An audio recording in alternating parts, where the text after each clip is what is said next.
someone asked you 5 years ago, what's going to be the first country to adopt Bitcoin as legal tender?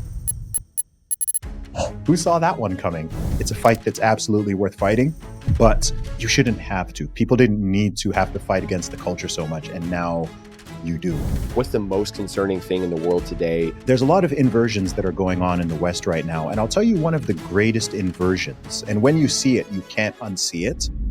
And this is, people tend to think, well, everyone wants to come to the US, everyone wants to go to Canada, everyone wants to come to the UK. I'm seeing a lot of west to east immigration going on. Another thing I'd say about Dubai as well is it's on a positive and upward trajectory. So I like to be somewhere where things are getting better rather than getting worse. And by this time, it's like LGBTQIAAP2S+. So I'm like, wait, we've gone from LGB in like 2005 to what looks like a computer password. I have to homeschool my children. Otherwise, they're going to turn into like some weird little communist or something, right? Like that shouldn't be, people didn't used to worry about that. Zuby, thank you so much for joining me today and being a playable character in a sea of non-playable characters. Zuby is a rapper, an author, a public speaker, a coach, host of Real Talk with Zuby podcast, and most importantly, someone that many look to for making some sanity and common sense out of the world we live in today. Thank you, sir, for joining me. Appreciate it, Brandon. Thanks for inviting me.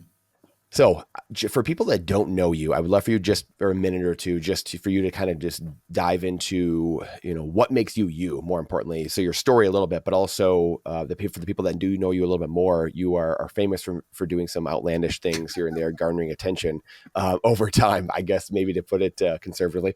So I would love for you to just kind of dive in that for a minute or two, so people can get a picture and some context for who you are and what makes you you. Yeah, sure thing, man. Well, you've explained my occupations. So professionally, I'm a musician, author. I run a big podcast called Real Talk with Zuby. Well, pretty big, good scale, got a lot of listeners. I also do public speaking, and I do social media coaching as well as some life and fitness coaching as well.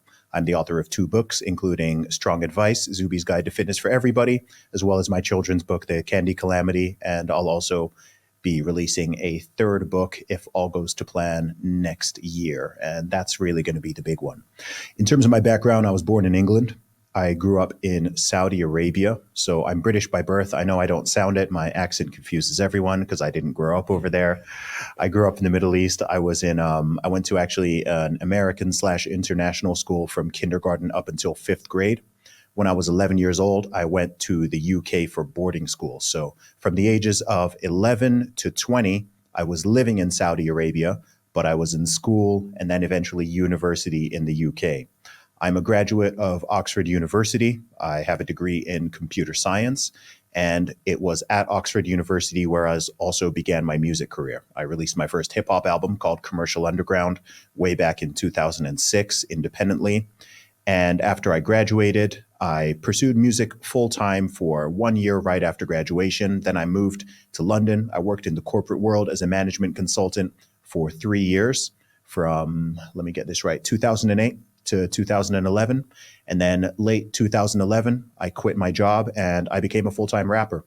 And so for the past 13 years, I have been self-employed. I've been carving out my own career, firstly, just as a musician.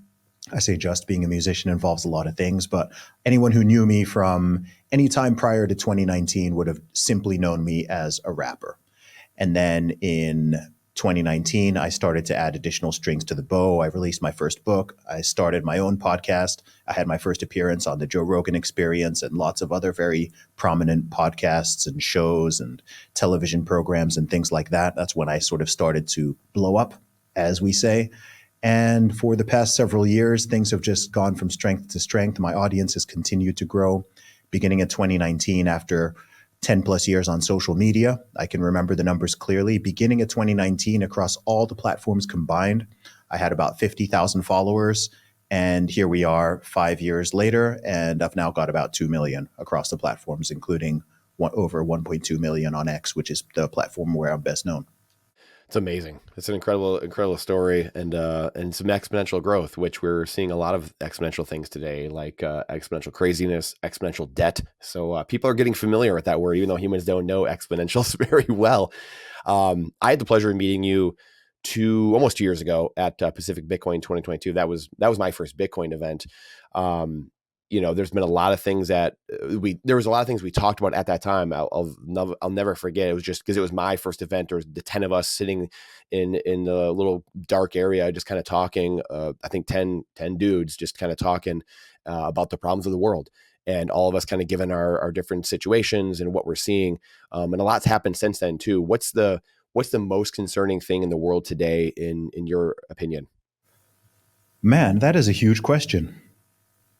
On a global scale, on a global scale, the birth rates.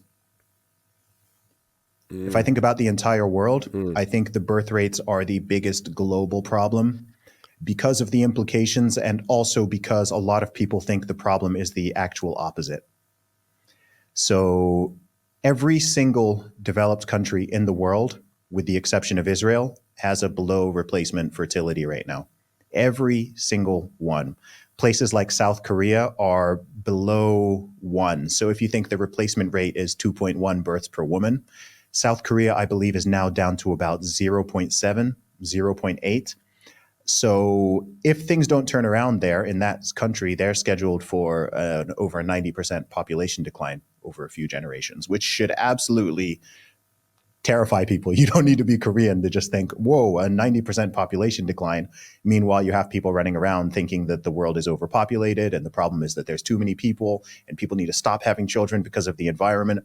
The only reason why the numbers are sustaining and even growing in developed countries is because of immigration. So countries like our nations, the USA, the UK, France, Germany, whatever it is, they're just importing so many people from other nations that they're sort of artificially propping up their numbers. And then secondly, of course, increased life expectancy. So people are living longer than they used to. And as a result, you can have a massive tanking, a massive dip in the birth rate. And it seems like everything is fine because the sort of total population number is staying steady, or it's rising slowly. But once those older people start to die out, then if subsequent generations are quite literally just not replacing ourselves, then there's not really going to be much of a future for humanity. So I say that's the biggest issue because we're kind of collectively failing at the most basic thing that animals are supposed to do, which is reproduce and keep our numbers sustained. So beyond all the other sort of complicated issues, I think that's just like the most basic survival one. I love that, and I love that you said that. You're not going to hear it very often, but it doesn't surprise me. It doesn't surprise me that you say that. You're always a maverick in that regard. But again, it's something that people like you hear about here and there, but it doesn't get enough airtime.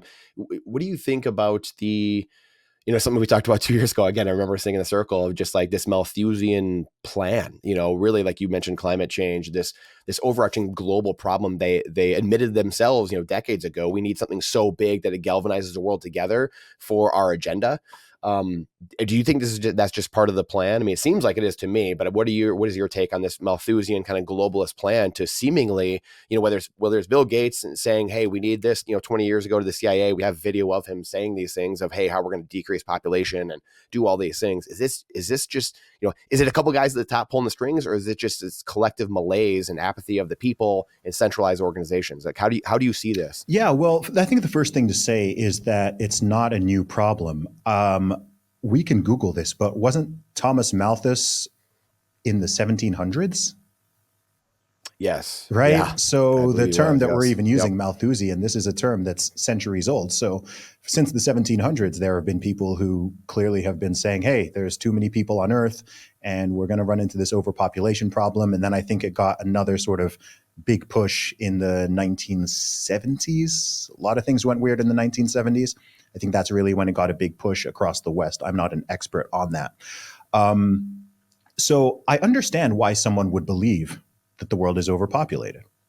Because if you live in certain cities, it looks that way. If you live in Mumbai, or you live in New York, or you live in London, or you live in LA, or you live in Paris, I mean, I've been to some of these cities, and I can see how if you live there and you see the traffic and you see the absence of housing and you're just seeing people and just all over the place, then it's easy to think, hey, the world is overpopulated, because we all have a sort of locality bias around the things that we're used to, both whether that's our neighborhood, or it's our city, or it's our nation as a whole. If you look at the USA, I mean, the whole world's population can very happily fit in Texas, like rather comfortably. Um, so, some people will say, well, it's not about the space, it's about the resources, right? That's the sort of standard thing people go to. And again, people have been saying this for many hundreds of years because, as you were saying, people struggle with exponential. And people tend to assume that certain things are a lot more static or linear than they are. So I don't know. Maybe you know the answer to this, Brandon. Do you know what was the human population of Earth at the turn of the previous century? So the year 1900. Am I right in saying it was I think under it, 2 billion? I think. yeah, I was going to say it's only a couple of billion, I Yeah, I believe. think Yes, maybe it was correct. around 2 billion, and so now we're obviously at 8 billion. So Yep. I mean, in 100, let's say 120 or so years, that is a massive multiplication. And people in 1900, with the technology that they had and the agriculture that they had and the resources and the logistics and all of that, at that time, they would not have probably been able to handle 8 billion people in the world.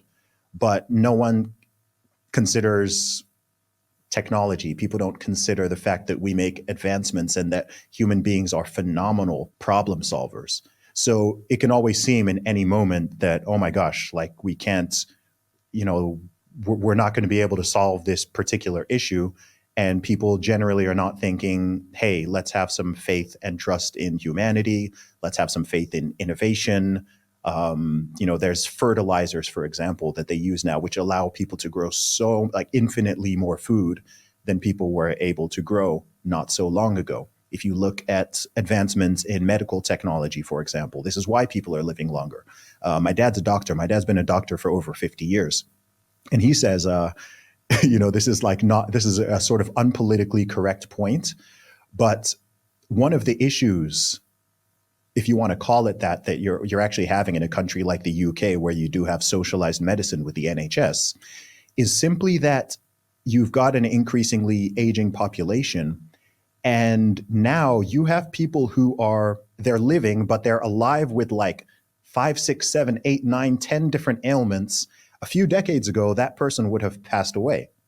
And now you have increasing numbers of people who are in their 70s, 80s, 90s, and they're still alive. And thank God people are alive, right? I wish everybody a long life.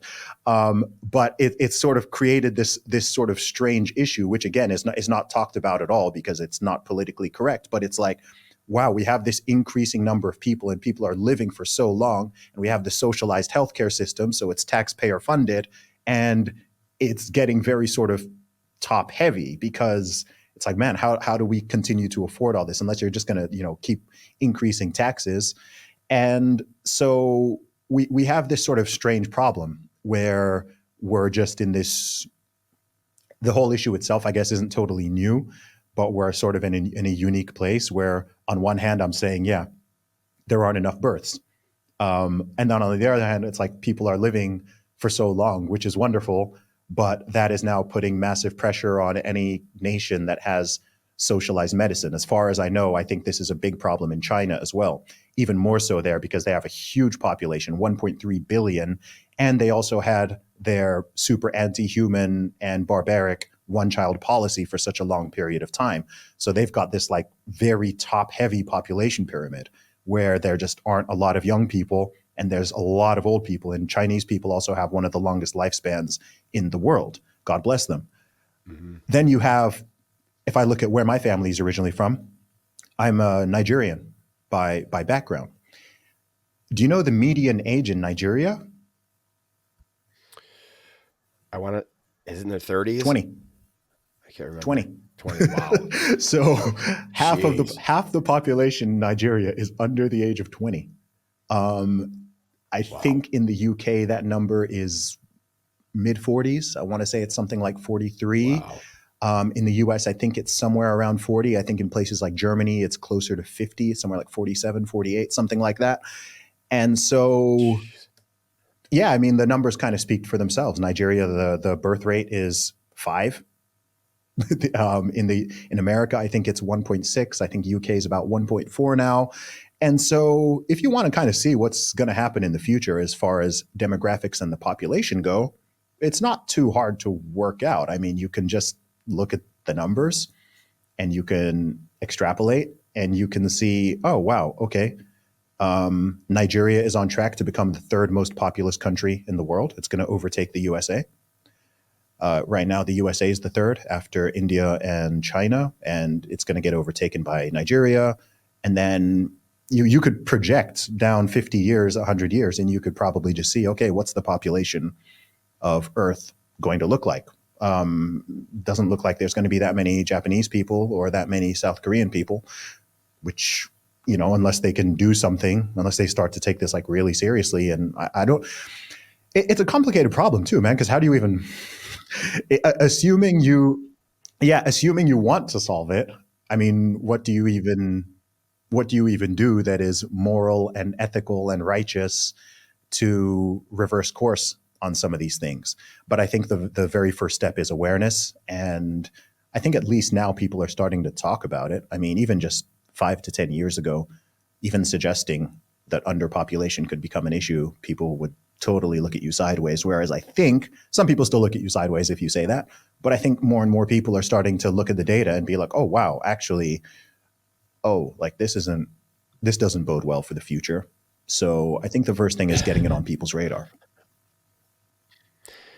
There's so many things that I want to ask you from that, but do you think that, like, so we talked about Nigeria really Mm. quick. I mean, it seems like they're rejecting central bank digital currencies there. The e-naira is a very low adoption rate. They're trying to force, all the whatever is going on there. They got a lot of young people. Harry Dent always says demographics is destiny, and you just kind of laid that out perfectly. What part of the world has you most excited in those terms? I mean, it seems like Nigeria might be, I always think of Central and South America and Africa really being some of the greatest stories, I think, of the next century Mm. here. What do you think, just in terms of all your travel and things you see? Yeah, man, fantastic question. So If you're liking this interview, but you're just wondering, you know what, Brandon, this is amazing stuff. And I get you have these guests on and they're talking about how orange pilling the world is so great and how Bitcoin is going to take over the world. How in the world do I educate my family and friends? How do I get people to understand what most people just don't care about, quite honestly? Bitcoin trading cards is the way to do that. When you open up these cards, you see the foil cards, you see the chase, you see the glossy cards, young, old, boy, girl, man, woman, it doesn't matter. People love these cards. It's awesome because they're super valuable, by the way. Amazing little side note. However, it Trojan horses them into the most important thing of the day. It's not politics. It's not all the things that we fight about. It's changing the money, fix the money, fix the world. Bitcoin trading cards is the best way that we have going in order to do that, no matter who you are. You're gonna love them. Playable Characters 10 for 10% off at checkout. Playable Characters 10 off at checkout. btc-tc.com. You're going to absolutely love these things. Now back to the show. I live in Dubai now. I wasn't living in Dubai when we last met. I was just traveling and living nonstop in hotels for 3 years straight. And I had the option to live in pretty much any city of my choosing anywhere in the world. I mean, I'm location independent. And I settled on Dubai and the UAE. And I think that in itself says something. And I'm not the only one. There are this city and this country are growing. Now, I grew up in the Middle East. I grew up in a Gulf country, Saudi Arabia. And so it's kind of interesting that all those years later, I decided to return to a Gulf country. And, I can give my reasons for that if you are curious. But I think that some of the countries in this region are going to continue to grow and prosper. I think that we are going to just increasingly see a multipolar world. I think the USA and the West in general's kind of ultra strong grasp on culture and the economy and the sort of global power is going to become more decentralized. You're already seeing, the de-dollarization in certain issues, right? I think our entire lives, as far as I know, I believe Saudi Arabia, for example, has always sold. They've always sold their petrol and I believe their natural gas too in U.S. dollars, and that is now shifting as of this year. So okay, that's interesting. I don't know all the implications of that, but that's certainly going to be interesting for the century. You're seeing the rise of the BRICS nations, and it looks like other countries are going to be joining that as well. So I think that a lot of what we now consider, what people in the West may consider sort of second or even third world countries, a lot of them, not all of them, but I think a lot of them are going to have a very significant rise this century. If you look at Dubai, I mean, have you seen pictures of what Dubai was like sort of 50 years ago? Oh man. Right. Yeah. And then you see what It's wild. Right. And then I look out, I can look outside my window here and it's like living in it's like living in the Jetsons, right? You know, I can see the tallest building in the entire world from just out my window. Wow. And that didn't used to exist. This whole place used to just be a big desert. So I think people massively underestimate how much things can change over time. So when people right now think of countries in Central America or South America or certain pockets of Eastern Europe, parts of the Middle East, parts of the Far East, we have a sort of, what would you call it? Maybe a recency bias, right? Because we only see things in the here and the now. And so you can see a certain country. Okay, take India. When people think of India, when someone in the West thinks of India, the immediate thing that comes to their brain is poor country, dirty, lots of people, maybe a bit backwards kind of thing, right? Like that's kind of the image we grew up with in a way, right? You're watching TV, you see a picture or whatever, and that's kind of what someone thinks, especially if they haven't been there. But maybe even if they have been there. But it's not going to just stay. It's not going to just like stay where it is. If you go back a few decades ago, nobody used to even worry about China in the West, right? China wasn't really in the conversation. People were worried about Russia. People were worried about Japan, right? The USA was worried about Japan. Everyone was thinking, oh, wow, Japan's going to be that's the next superpower. And then China just, right? China has just like flown past it, right? Like it in a relatively short period of time. And so these things just change. It's not always predictable. A couple of 2 months ago, I went to El Salvador for the first time. 10 years ago, who the heck wanted to go to El Salvador? 7 years ago, who the heck wanted to go to El Salvador? Dude, they lost 1/3 of their population. Things were getting so gnarly and so dangerous out of there. They lost 1/3 of their population. At their worst, at their most dangerous, they had triple the homicide rate of Haiti. Yes. Right. Haiti is not known for its safety. And Safe streets, El Salvador has quite literally, in under a decade, they've gone from being the most dangerous country by murder rate in the entire world to the safest country in the entire Western Hemisphere. Safer than the USA, safer than Canada, safer than all their Central American neighbors. Like that's crazy. If you think about it, 97% drop in homicide.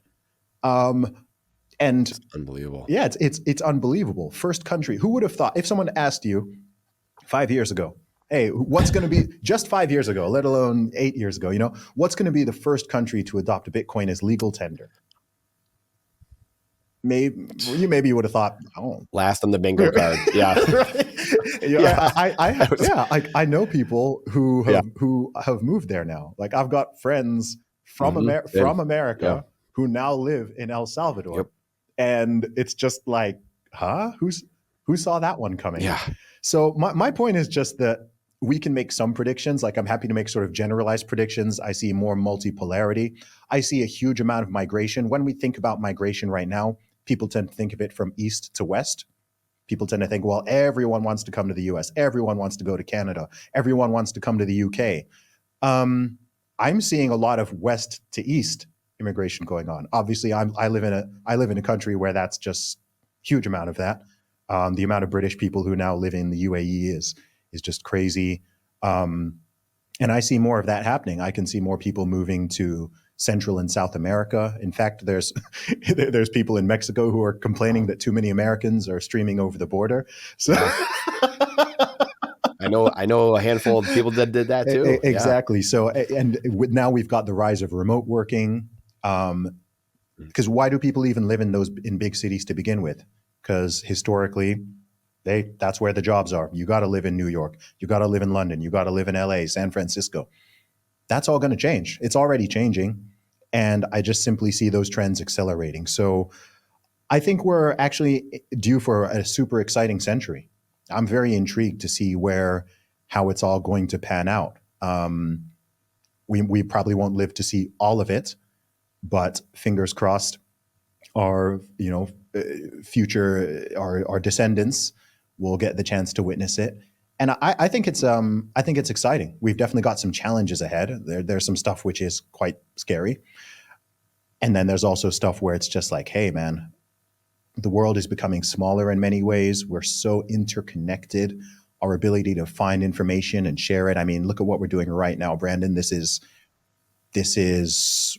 to any previous generation, this is basically witchcraft.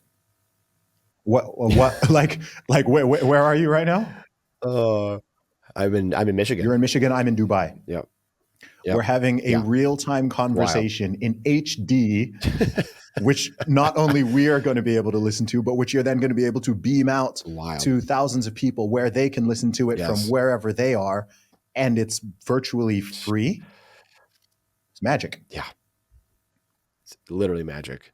It's unbelievable. So in saying some of that, why, like you mentioned this, what were a couple of those reasons that you returned to the golf? I mean, I can only imagine that you're a little bit sick of the woke mind virus. Maybe that's infected the Western countries. I have a feeling that might have something to do with it. So I'd love for you to just kind of hit on that for a second. Yeah. Okay. I'll lay it out. It's pretty simple. Okay. No income tax, no capital gains tax. 9% corporation tax compared to 25% in the UK. And that's only on profits over $100,000. So first 100,000 free and then 9% above that.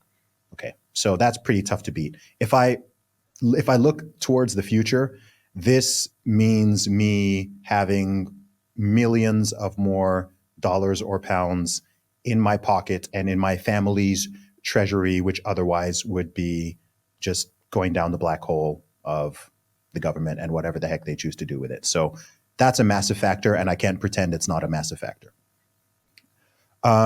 This is one of the safest cities in the world. It's also one of the cleanest cities in the world. There is no wokeness at all. There's no politics. There's no culture war. There's no wokeness. All the crazy stuff that you see on social media or on the television or all that, that's just DOA here. It's gone. You don't see any of it. You can come here in June. You will not see a pride flag. You're right, like, they're not transing the kids. They're not doing any of this. So all of that is just a sort of dark cloud that is lifted off. And I don't just think for myself, but I want to start a family in the future. And I think about my future. I think about my future of family and my children. And I'd rather not have to constantly, every single day, nonstop, be completely fighting against the culture.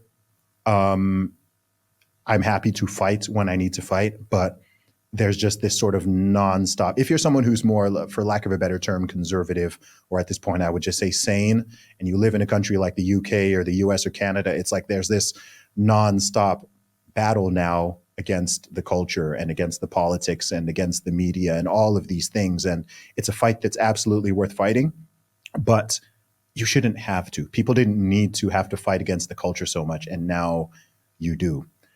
Another thing I love about Dubai is it's a fantastic travel hub. So I can get to pretty much any city or country that I want to go to direct. There's flights all the time. I think just to the UK, they have like 20 flights a day or something ludicrous like that.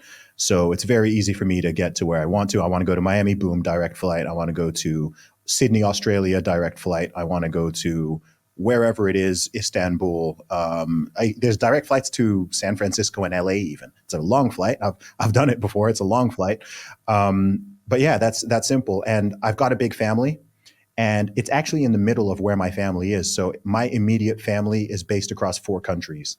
We are in the USA, the UK, UAE, and Australia. So I'm actually in the middle of where all of my family is, right? So, and there's direct flights to all of those places. So I can see all of my siblings, my nieces, my nephews, my parents. I'm a flight away from everybody. So I might be geographically far away, but I'm only like depending on where they are, 7 to 14 hours away from them. Um, so yeah, I mean, another thing I'd say about Dubai as well is it's on a positive and upward trajectory. So I like to be somewhere where things are getting better rather than getting worse. So I love the UK. I love the UK. I love the USA, and there's certain parts of the USA that I feel are continuing to improve. But there's also many places that are declining. If I look at certain cities, if I look at Los Angeles, if I look at London, if I look at New York City, some of these big sort of legacy brand cities, they are honestly, they're in decline. LA is not as attractive to live in. San Francisco is not as attractive to live in now as it was in 1995 or in 2005, or perhaps, maybe even in 2015. They're just getting worse and worse. They're getting more expensive, but the homelessness is rising. The amount of people doing drugs out in the street is rising. The quality of some of the services and the roads, basic things, potholes in the roads, and just all of these sort of day-to-day things, these indicators of decline, they're just there. And there's no sign that it's going to get better. There's no impetus for it to get better. There's no incentive right now for the politicians to make it any better. And so all of that stuff is concerning.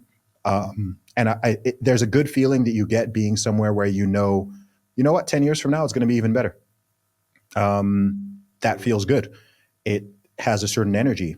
I'll tell you one more thing. I'm going to sound like I'm on Dubai's payroll, but I'm absolutely not. I'm just being honest. And by the way, there are negatives too. I mean, right now it's like, it's evening over here and it's freaking 105 degrees and humid, right? Exactly. Right. So, I'm not saying everything is sunshine and rainbows. There's an absence of nature. There's not as much, beautiful lakes and trees and grass and all that stuff. I am in a desert. The last thing I'd say as well is Dubai attracts a lot of like-minded people. So because of the nature of it and even its location, it's very much a city of expats. Only 10% of the population is Emirati, right? So 90% of the population in the city is people who have come deliberately from other countries, from the East, from the West. Yes, so it draws a lot of entrepreneurs. It draws a lot of people who just, like, everyone here is here for a reason. It's part of why it's a factor as to why there's no crime, right? Because there's virtually no unemployment, right? There's no unemployment. There's virtually no homelessness. Everyone here is here because they want to work either for themselves or for whatever company has hired them. They want to look after their kids. They want to raise their family, and they just want to it's just normal. And it sounds so weird to say that. It's just like, it's, if I didn't go on the internet, then I would be sort of totally insulated from all the strange things that are happening in the world. And it's just sane. It's just normal. You don't have to worry about, when you're here, you realize how many things you sort of worry about when you're in many other places. And then you kind of come here and it sort of switches off and you can just focus on your work and you can focus on sort of doing the things that we really should be kind of caring about and not having to totally occupy yourself with, I don't know, just like, if I look, we're like where the US is right now, obviously it's an election year. The next 100 days are just going to be madness. I mean, it's like every day I log in the morning, and it's just like, okay, what crazy, what crazy? It's like, oh, okay, today they tried to kill the former president. Okay, today they decided to do this crazy thing in France with the Olympic ceremony. Okay, like, just every day there's something happening. Like, wait, what's going on here? It's just kind of mad. And look, I know that you can be, it's not like the whole USA is crazy or anything like that. I'm totally aware that most people are normal, and there's many places that you can live and ways that you can live where you are not having to deal with any of this crap. But it is still there. It is still there, and it does still have an effect on the culture. It is going to have an impact on future generations. And, I think the society and that sort of cultural and community fabric is very important. And so I'm very much a believer in, shout out to Andrew Henderson, Nomad Capitalist. I am a believer in go where you're treated best. And when I just consider all the things that I think about and care about, and I think towards the future, I just made the decision that as a sort of official headquarters and place of residence, the UAE for the time being, I believe makes the most sense for me personally. And it's not like I'm stuck here either, right? Last point I'd make as well is it's so easy to gain residency and to maintain it. So I only have to be here one day every 6 months to remain a resident. I'm obviously here more than that, but there's some places where, you got to be there for 6 months a year, for example, to stay a resident. Whereas here, the requirements are just extremely low. So I can continue to travel. I still spend tons of time in the US. I spend tons of time in the UK. I can still travel as I already was traveling, but I don't need to do all of that and then still have to pay ludicrous amounts of money to the UK government, even though I don't even live in the country. So that's incredible. Well, that's pretty enticing. I'd say it's a pretty good list. Oh man, you mentioned Andrew Henderson, and it's so true. I was at the conference this week. I was hanging out with the Plan B ladies, Katie the Russian a little bit, and Jessica Hodler. I had her on a few months ago on the podcast as well. So I think about them, and it's something you think about. The brain drain, right? Brain drain is real. Again, I'm in Michigan, and we saw this in Detroit. People leaving for decades ago, and then just in the last decade, we had people leaving the state because of the Great Recession and all the funny business that the politicians are doing. So now we're at a country level where people are leaving country for brain drain. Dude, it's a very real it's thing. A massive shame because sometimes people get me wrong, because sometimes I can be quite critical of the West and I can be critical of the UK and the US, and I'm only critical because I love and care about these nations. Like, I am British. I'm from England. Yeah. Like, the idea that I don't like the UK or something is crazy, or the idea, I don't think many people think I'm anti-American. There are a lot of people think I am American. But these are fantastic countries, and it's sort of painful to watch them. I've called it committing cultural seppuku, right? It's like these nations, the greatest threat to America is not China. It's not Russia. It's not Iran. It is America. The threat is within. Yeah, it's this strange pathology that's just kind of going through the culture, and on different levels, it is harming and destroying people mentally, physically, spiritually. You've got, at this point, 70% of the adult population is obese or overweight. Right? It's on track to hit 50% obesity by, I think, 2030, maybe 2035. That is scary. Like, that's never happened anywhere on Earth before. Like, how are you going to have half the population just so fat that they're putting their health at significant risk? This is a self-inflicted wound. This isn't an invasion that's coming somewhere else. People's minds. You're saying antidepressant use is shooting up. The amount of suicides is going up. The amount of overdoses, over 100,000 per year now. That number, not so long ago, used to be under 20,000, and now it's over 100,000. I think last year, about 110,000 overdoses. And I think on top of that, another 100,000 from too much alcohol. And then on top of that, the actual suicides themselves. So you've quite literally got hundreds of thousands of your own citizens who every single year are dying essentially by their own hand. And then you've just got the cultural rot and the mind viruses, and you're looking at the schools and the universities, and it's just like, what is happening here? Like, to me, that's the stuff where I'm just like, man, this is just very concerning, because this is such a blessed nation. This is such a great nation on so many different levels. Like, I've said before that my biggest grievance with Americans is they don't realize how good they have it in many ways. Apathy. There's the apathy, but there's also just the lack of perspective, because most people haven't left the country. Like if you travel True. around the world, if you go to different countries and you see different places and you see how the average person actually lives, and then you come back to the States, you'll be like, yo, actually, hey, you know what? We've got some problems, but Like Brittany Griner. yeah, we've got some problems, Exactly. but She'll be standing for that anthem. it's pretty freaking good here. Like Yeah. stuff just works. I feel the same in the UK. There's many places in the world where things just don't really work. Like you switch the light switch and it's not guaranteed the light is going to come on. You turn the tap. No, I'm dead serious. Billions of people live like this. Right now, billions of people, you turn the faucet, and it's not like, oh yeah, water's definitely going to come out. Or if that water comes out, can you even drink it? No, in most countries around the world, no, you absolutely do not drink the water that comes out of the tap. It'll quite literally make you sick. There's still so many people. More people have access to mobile phones than I think have access to like flushing toilets. Right? There's still just basic sanitation, roads. Like again, my family background's from Nigeria, and like so many of the roads are just a mess. It's still like there's still a lot of dirt roads, and even the roads that are paved, some gigantic potholes, like huge, enormous potholes sometimes.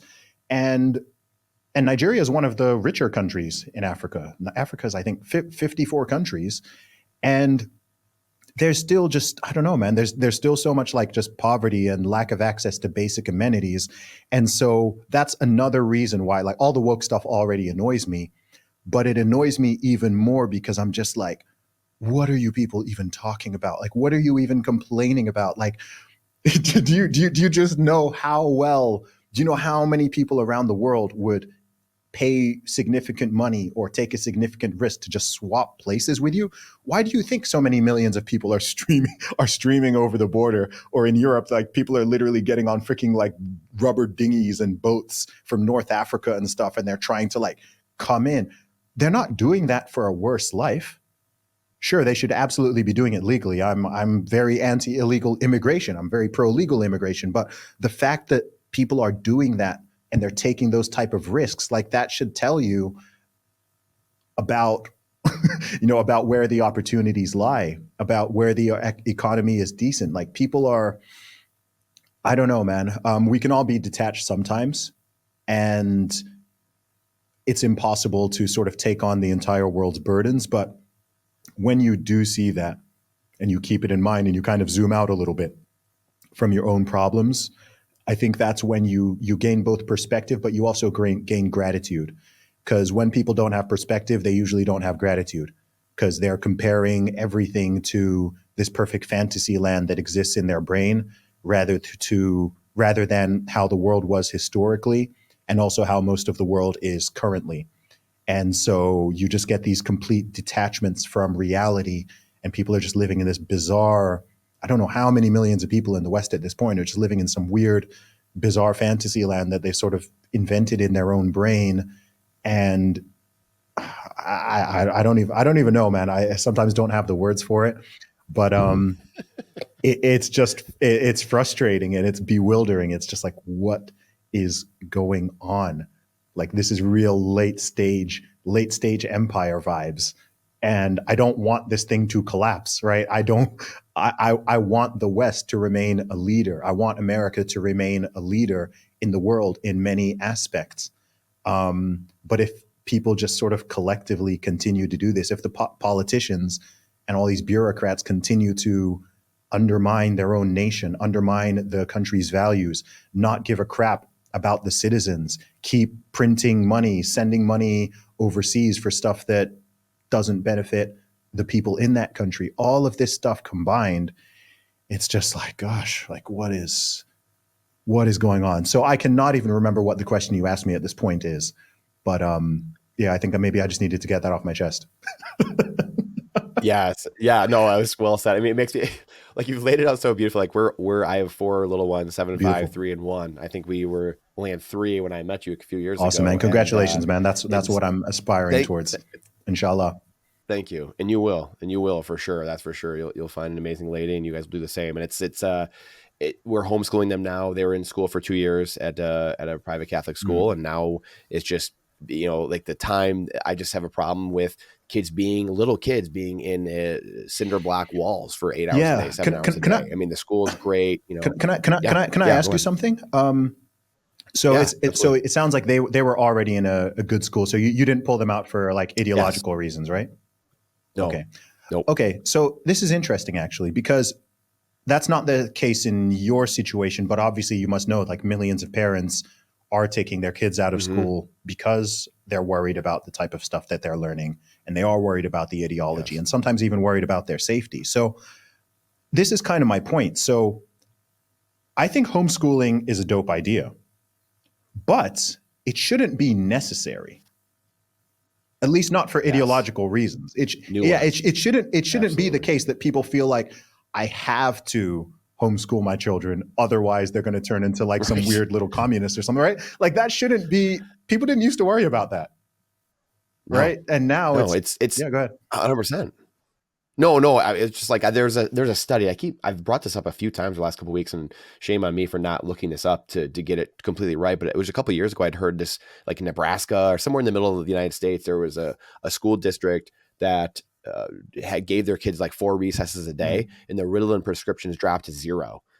So like just things like that, where like the school we're at, amazing people, amazing curriculum, but it was a little bit of a distance for us to get there. The kids are still in school for 8 hours and there's only 1 recess. Like all these little things that just, to me, it was a function of the system and the kind of the world we're in, where it wasn't so much their fault per se.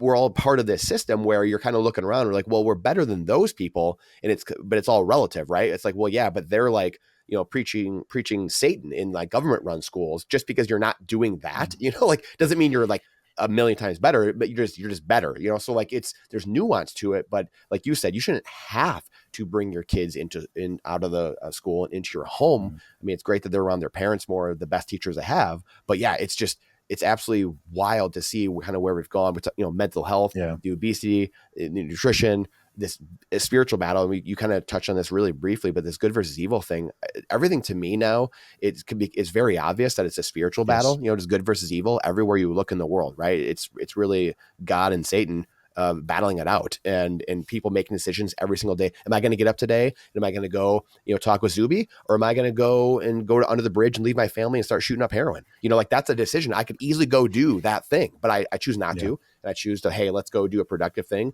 Let's go talk about productive things and take care of my family. And you're doing the same thing. So that to me is like, it's very base level. And so many people kind of miss that part. Yeah, it is. And, I don't have children yet, but I do have 10 nieces and nephews.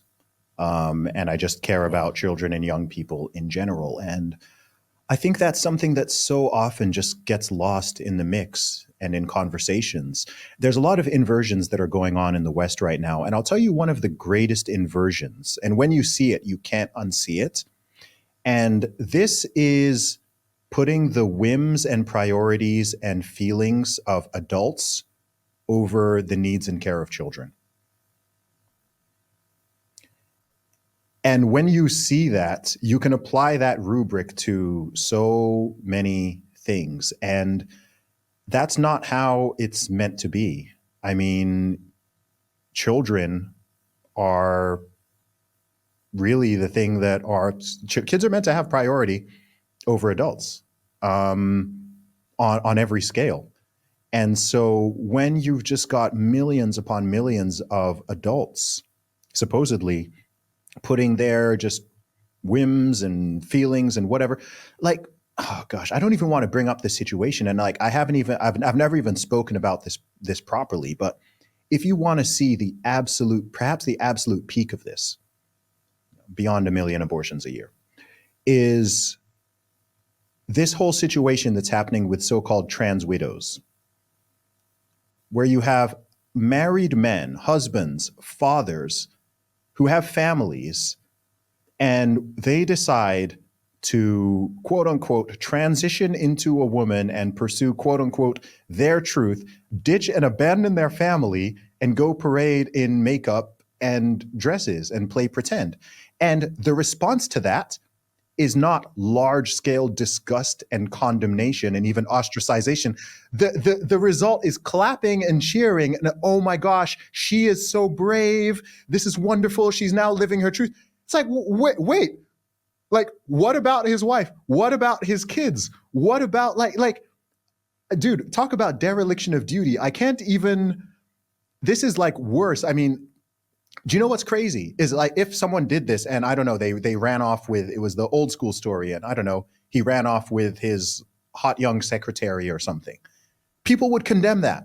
Even the woke people would condemn that. They wouldn't go, oh, he's just living his truth. But oh no, but if you put on a dress and you take hormones and you now call yourself a she, and then you abandon your family, now this is something that we should celebrate and uplift. And this is the stuff that drives me mental, because I just see this and I'm like, how on earth is this how has this happened? But also, how is this the response? And you see these things online, but at this point, I have met women.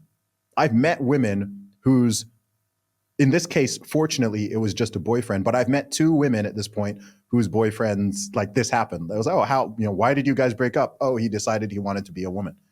And you're just like, oh, like, this is a new problem here. Like, this is right?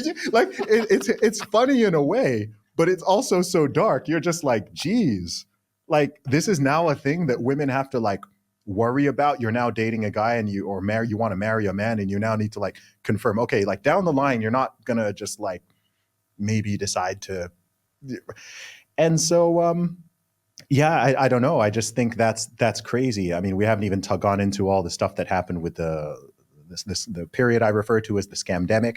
Another great example of people putting the feelings of adults entirely over the well-being of children, right? You have this whole situation, and thank God you've got a virus which actually children deal with and handle pretty darn well. It's certainly not putting them at massive risk of severe illness or death, but the adults are scared.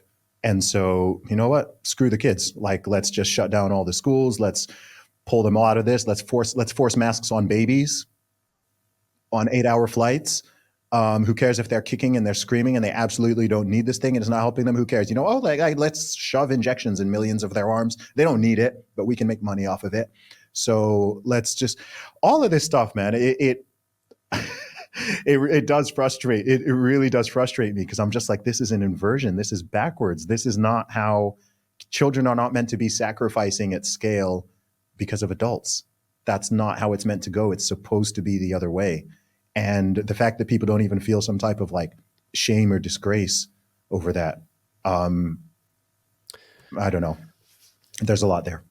We used to, yeah, I mean, there it is. I mean, we could talk for, I know we're getting towards the end, probably, 5-10 minutes or whatever, but like, we could talk for hours on this.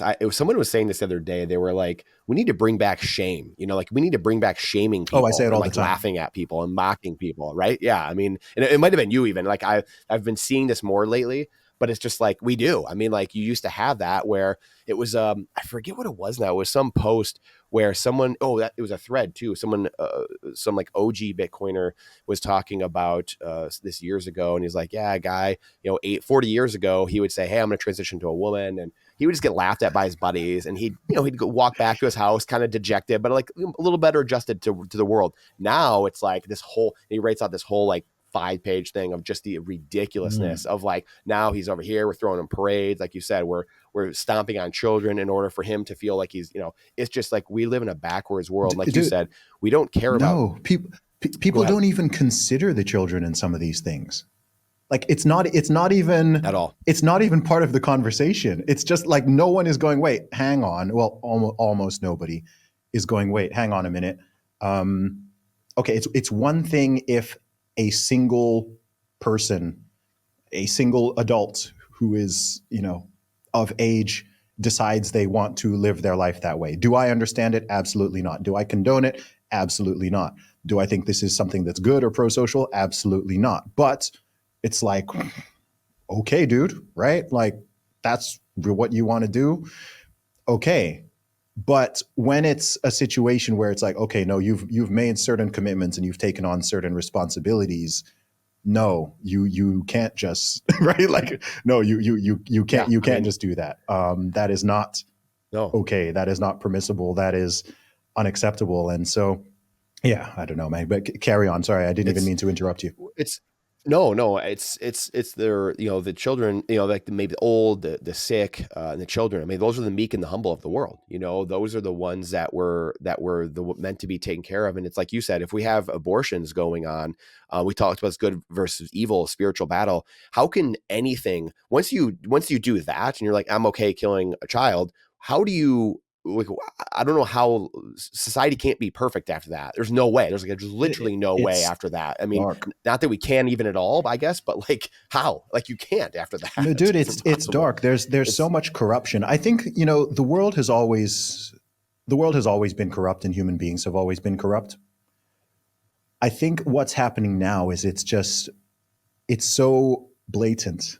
It's so clear, right? And anyone who just actually pays attention and is intellectually honest, you can just look at some or all of these things and just be like, there's something weird that is going on here, right? You saw that, just that Olympic ceremony the other day. Even people who are not religious, even people who are not Christian, even some outright atheists were like, I don't really like this. You know what I mean? Like something is weird here. Like why are they doing this? Why is this okay? The Olympics too. This isn't some random event. This is the most watched. I think after the World Cup, I think it's the second most watched event on planet Earth. Um, it's like why are they doing this? Whose idea was this? Who okayed this? Why didn't anyone? Why are we just mocking the religion of over 2 billion people? Um, so there's a lot of weird stuff going on there. Another point that just came up to me. I just saw this today. Obviously, one of my claims to fame was breaking the British women's deadlift record back in 2019. I was just about to ask you about that. Have you Yeah. seen what's happening with the Olympics and the boxing? No, I've Okay, not. there are male athletes competing in boxing against females right now. Right now, boxing. Wow. Boxing. It's happening Wow. today. So you want to talk about Unbelievable. just dereliction of duty and not protecting people who I thought, hey, we're supposed to, as men, collectively, call me Right. patriarchal or whatever name, but we are supposed to protect the fairer and physically weaker sex.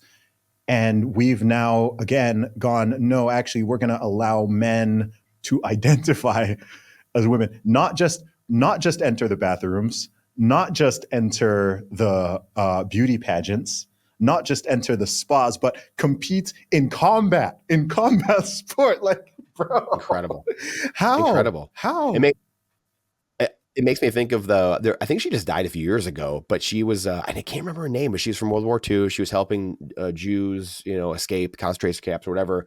And someone had asked her, like, what made you a hero, and she was just like, I was a hero. I just chose not to go over the cliff with the rest of society. Mm. And I feel like that's exactly what we're living through now, 100 years later, another fourth turning here, another life cycle basically going by where like this, we're having this conversation and we're like, what is it like? What's going on? Like, where is society going? And it's just like, we're just standing in place, maybe where we always Yeah. were, but society is just careening off the cliff Mm. very quickly. And it makes me think like my buddy Aaron, I was like, hey, I'm talking to Zuby. Like, what do you want to ask him? He said he's been following you for years. And he's just like, you got to ask him about the weightlifting competition and and it seems great. This is a really crazy question the way I'm going to ask it, because if people have watched this whole thing, they're going to be like, well, that's obvious. But what made you snap at some point to say, hey, I'm going to do this? Because to me, like, if I was a 25-year-old kid right now with no family, I'd be entering everything I could, not combat sports, like you said, but I'd be entering everything just to collapse the system. Yeah. Like me and my buddies, like we'd be doing the most ridiculous things just to like make a mockery of it and make them admit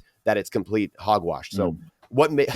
I would love for you to walk through that really quickly and like what What made made me you do it? snap. So I wish more people did. Yeah. Holy Well, cow. it's interesting because, I was one of the first people with a decent sized platform to really highlight the absurdity of the issue. I mean, this is over 5.5 years ago now. So I posted that tweet February 2019, and I'd been talking about the issue prior to that. So I'd say there were 2 points. I'll touch on them briefly. So I really started to notice our country's getting really weird from around 2014, 2015, the sort of beginning of the rise of what we now collectively refer to as wokeness, right? I started to see a lot of the weird stuff around gender, about race, about sexuality, just like becoming more extreme and becoming more incoherent. I think the Caitlyn Jenner thing, that was what, 2015? And that was really the sort of that was really the mainstreaming of the trans ideology. And so, I saw the situation that happened with Fallon Fox in MMA. I saw that whole thing that went on with Bill C-16 in Canada, which led to the rise of, that's the thing that Jordan Peterson originally came onto people's radar from, for challenging the whole idea that people should be mandated to use preferred pronouns.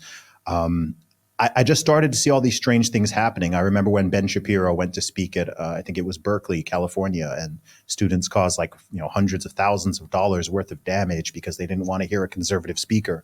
The rise of so-called cancel culture and so on, just like the rise of the sort of illiberal left. And I was like, man, this is really strange. But I mostly was seeing things happening in the US and Canada. And then in 2018, something happened which made me realize, okay, this is really strong and this is really happening in the UK too. I won't tell the entire story, but basically there was a person that I knew who was a president of a university union in the UK. So this is a person in a position of power and influence. And I actually, I've met him before, where we followed each other mutually on Facebook. And he put up a post saying something about how he, in regards to the University Debate Society, how he supports free speech, but he's against hate speech, and hate speech should not be allowed on university campuses. And, I just kind of asked the simple question, well, who defines that? What exactly do you mean by you support free speech, but not hate speech? And he said, people shouldn't be allowed. He said people shouldn't be allowed to say things that are potentially offensive to others. So we were just having this sort of back and forth on Facebook, and I was just pointing out the obvious flaws in this argument, right? It's like, this is very subjective, bro. Like, people can't say things that are potentially offensive to somebody out there. Can you not see how this is hypocritical to say that and then say you support free speech and this could be weaponized against you? Anyway, long story short, one of the last things that he posted publicly towards the end of this conversation was, I'm paraphrasing here, but he said, people like Zuby are dangerous and have ideas that could get people killed. I don't think people like him should be allowed on university campuses. So keep in mind, I had graduated from university about a decade before this. And I was like, okay, so between me graduating from Oxford and now, there is an idea that I shouldn't even be allowed on a college campus. Like, I don't know what you think about me, Brandon, but I think I'm a pretty moderate and reasonable, non-hateful person. I don't think anyone who knows me or who's interacted with me, regardless of how much you may agree or disagree with my politics, I don't think anyone could seriously describe me as a hateful, angry, venomous human being.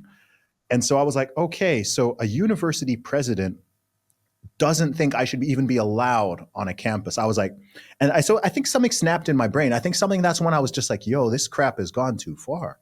Like, this is real. This isn't just stuff on the internet. Like, people really are holding on to this ideology. At this time, this is back when it was called like SJW, social justice warriors. People weren't really using the term woke, right? So I think something sort of snapped in my brain at that point, and I just started to get a little more aggressive on Twitter.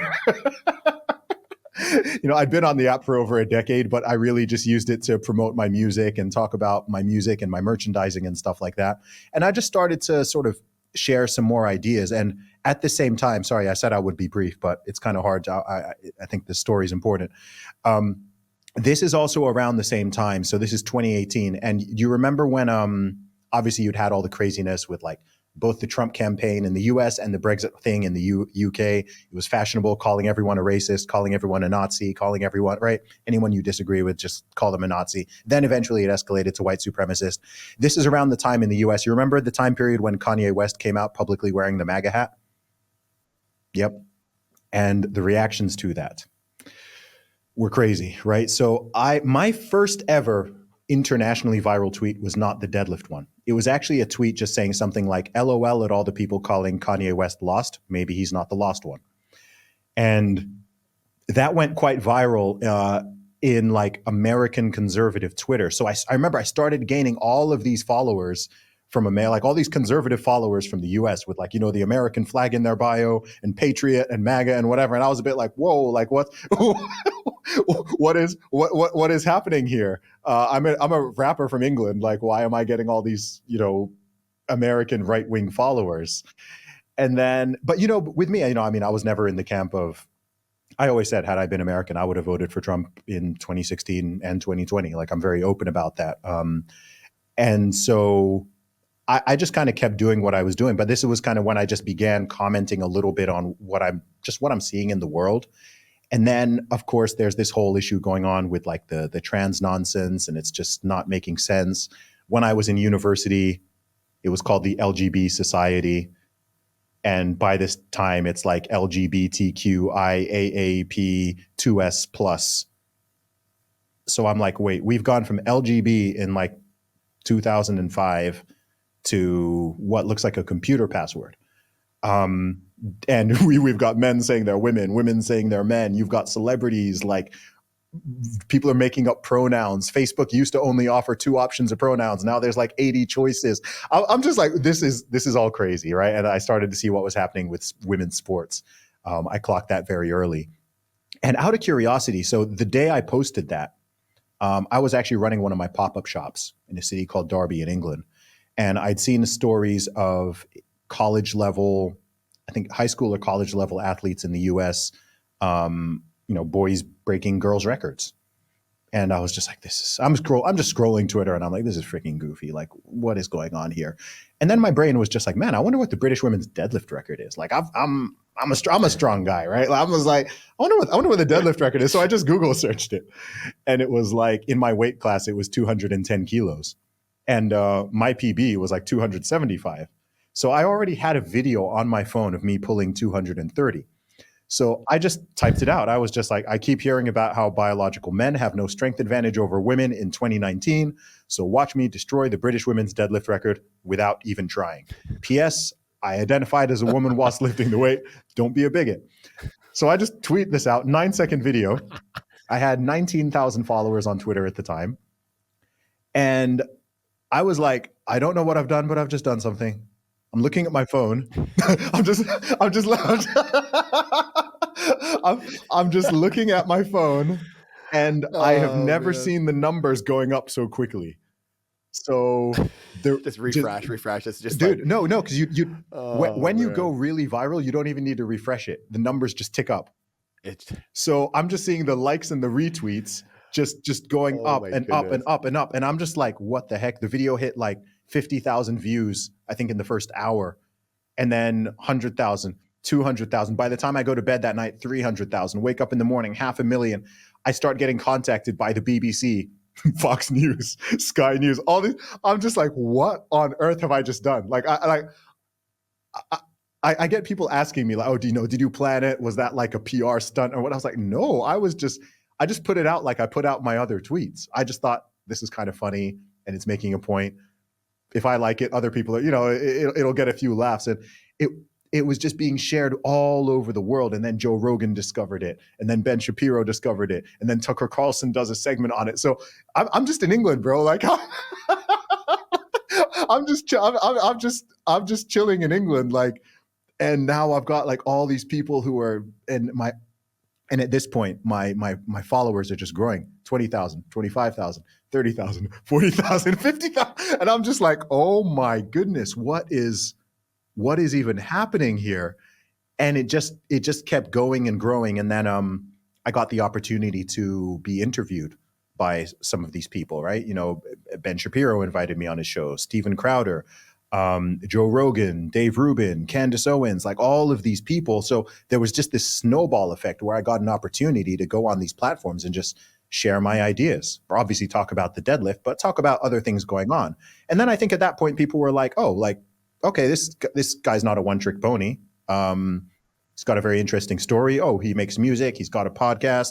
He's into fitness. He's got some good advice and some interesting takes on society and culture and politics. And, oh, he's an Oxford University graduate. Oh, he's born in England, raised in Saudi Arabia, right? So I was able to just kind of tell my story and share my personality. And this is all 5 years ago. And so I've just been able to continue the momentum by offering value and occasional entertainment and information to people across the world in a range of different sectors. So it's not exactly how, when I set out to be and I became a full-time musician, it's not the way that I thought most people would discover me and discover my voice. But the Lord works in mysterious ways, and we can't always sort of predict the things that are going to resonate with people. And so, I was able to sort of take that moment and use that attention gained to build more attention towards the things that I do that are truly of value and that can help people out in some way, shape, or form. So here we are. We'll finish up really quickly with one. My brother-in-law, Skylar, he said that the conspiracy, you had a tweet from a year ago in January saying that every conspiracy theory you've talked about is now a verifiable fact. Is there anything else kind of leave the audience with that you're on the radar with, that you're like, you know what, this is happening. This is probably going to come true in the future. Oh boy. A conspiracy. Not off the top of my mind right now, but we might have to do a part two. I have so many things in the few months. We'll have to. Yeah. Okay. We should come back to this. Everyone follow me on social media at Zuby Music. Yeah, and follow me on everything. I'm on X. I'm on Instagram. I'm on YouTube. I'm on Facebook. All of them at Zuby Music, ZUBY Music. And you can also check out my music and my podcast on all platforms. So go to zubymusic.com and you'll find links to everything.